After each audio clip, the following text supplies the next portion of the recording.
안녕하세요. 아이덴티 워커 이혜진입니다. 오늘 이 영상은 좀 당황해서 찍어요. 진로 전문가로서 이런 얘기 자주 들어요. 진로는 직접 해보면서 찾는 거예요. 검사 같은 거 다 의미 없다. 네, 맞아요. 겉으로 보면은 진짜 맞는 말이에요. 직접 경험하시면 됩니다. 끝.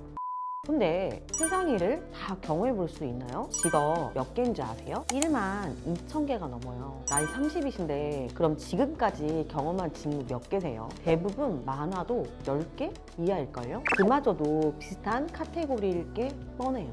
이 한정된 경험을 가지고 이쪽은 아닌가 봐, 재능이 없나 봐, 이런 결론. 평생의 방향성을 판단, 말도 안 돼요. 표본이 너무 부족해요. 의사 중에서 검사 안 하고 본인 경험만 믿고 치료하는 사람 있어요? 환자 2명만 보고 신약 만드는 경우? 내 몸은 내가 잘한다는 분이 가장 위험한 거 아시죠? 우리는요, 내 몸이 아픈지 안 아픈지는 알 수 있어요. 그런데 검사를 안 받으면 정확한 병명은 몰라요. 대장이 문제인지, 소자, 위, 소화불량?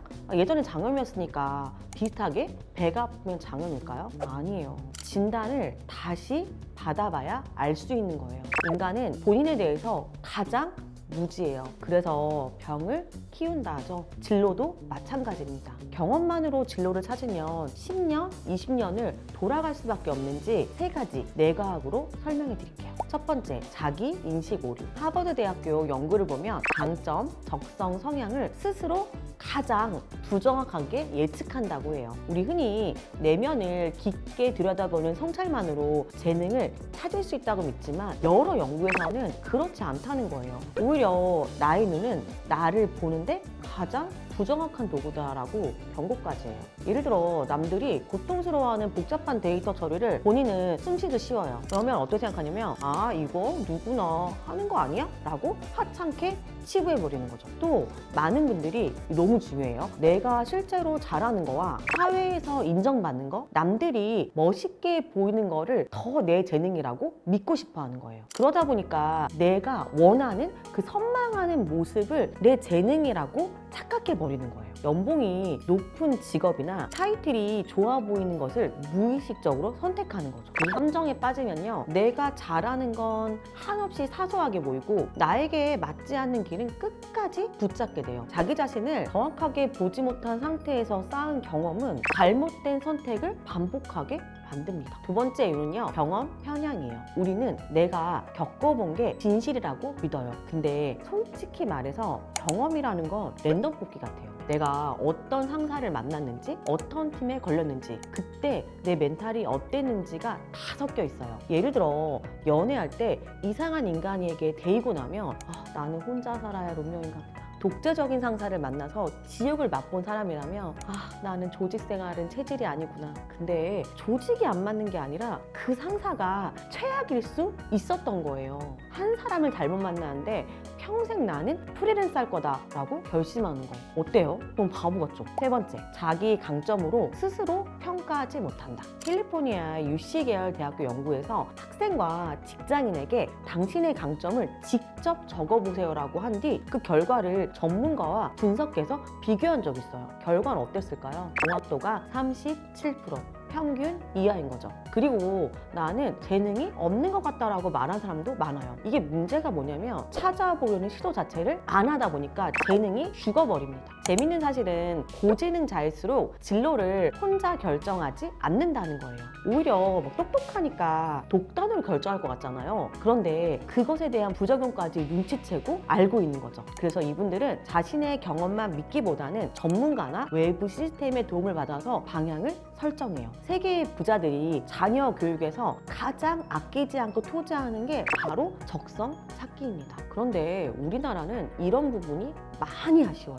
교육이 아이의 재능을 살려주는 방향보다 여전히 입시 위주의 공부 외에는 무시해요. 그러다 보니까 많은 아이들이 국영수로 줄 세우기가 되고요. 거기에 등수가 나오면 경쟁에 밀린 아이들은 그때부터 실패자, 낙오자라고 기관하며 살아갑니다. 그러다 보니 본인의 적성과 무관하게 대학을 가고 졸업해서 사회인이 되면 결과는 뻔하죠. 돈을 벌어야 되니까 하기 싫은 일을 억지로 하면서도 어쩔 수 없다 이러며 스스로를 설득해요. 왜냐면 싫은 일만 주구장창 해왔으니까요. 다시 오지 않을 청춘을 진짜 쥐꼬리만한 월급을 바라보고 퇴근, 주말만 기다리며 시간을 흘려보내는 거죠.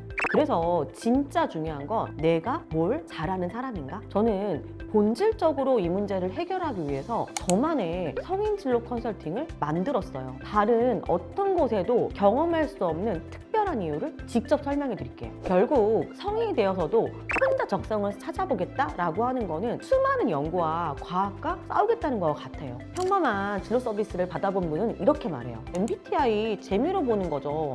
맨날 다르게 나오는데요. 왜 이런 오해가 생기냐면 대부분의 진로 서비스가 원가, 절감형, 단일, 도구만 쓰기 때문이에요. MBTI 하나로 직업 추천, 강점 한 개로 적성 결정? 이건 엑스레이 한 장으로 종양수술을 하겠다는 거와 같아요. 저는 단일 검사로 절대 사람을 결론 내리는 방식을 쓰지 않아요. 제가 만든 종합진로 검사는요. 성격, 기질, 감정, 강점, 행동 성향, 무의식 패턴, 일의 구조, 일을 잘하는 환경 등 여러 가지 데이터를 하나의 방향성으로 분석해요.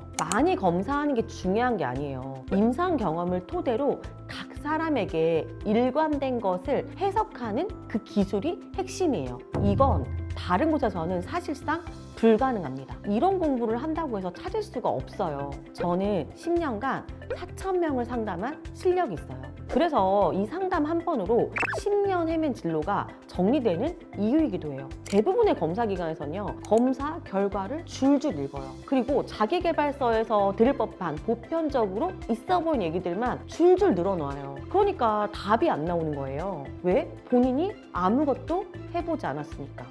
경력이라는 게 무슨 책 100권 읽었다? 1000권 읽었다? 이거밖에 없죠. 그게 뭐 대단한 거예요? 뭔데요 그게? 집구석에서 책만 읽은 거 뭐죠? 저는 공무원을 퇴사해 진로를 연구해서요. 논문을 2편이나 썼어요. 실제 창직도 성공했습니다. 그래서 실제 현장을 알아요. 그 진로를 바꿀 때 그 처참한 심정도 너무 잘 알아요. 제 삶 자체가 데이터이기 때문이에요. 공식적으로 전문가로 인정받은 이유이기도 할 거예요. 좋은 시스템은 결국 시장이 먼저 알아봅니다. MBC 라디오 진로 전문가 출연, 공공기관, 교육기업팀, 자문 강연 요청이 쇄도하고 있어요. 그리고 인생이 정립됐다, 너무 행복하다는 자필 후기가 1000장은 넘게 있어요. 사람들이 이미 많이 알고 방문하시는 이유입니다. 그거 아세요? 한국에서 사주, 점집, 타로에 쓰이는 돈이 2023년 통계청 기준 추정 3조 원이래요. 와, 사람들이 진로, 적성, 재능처럼 가장 중요한 미래 문제를 과학이 아니라 점괘에 맡기며 매년 돈을 쓴다는 거예요.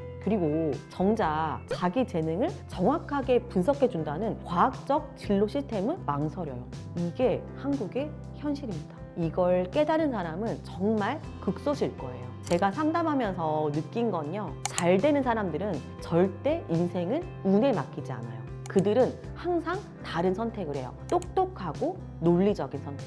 그 선택 하나가 인생을 180도 바꿉니다. 이 영상을 보고 계세요? 제 말을 이해하고 있다면 당신은 이미 다른 레벨이에요. 솔직히 이런 서비스를 찾는다? 이미 위로 올라갈 사람들이에요. 지능이 높은 사람과 낮은 사람의 차이는 나에게 유익한 선택을 알아보는 눈인 것 같아요. 지금 필요한 건 진짜 열심히 무작정 사는 경험이 아니에요. 전문가의 정확한 해석입니다. 여러분의 큰 우주 같은 잠재력을 과학적으로 알아보세요. 그 한 번이 당신의 10년을 완전히 바꿀 거예요. 그리고 이 영상을 끝까지 봤다면 이제 남은 거는 실행입니다. 우리 꼭 만나요. 안녕.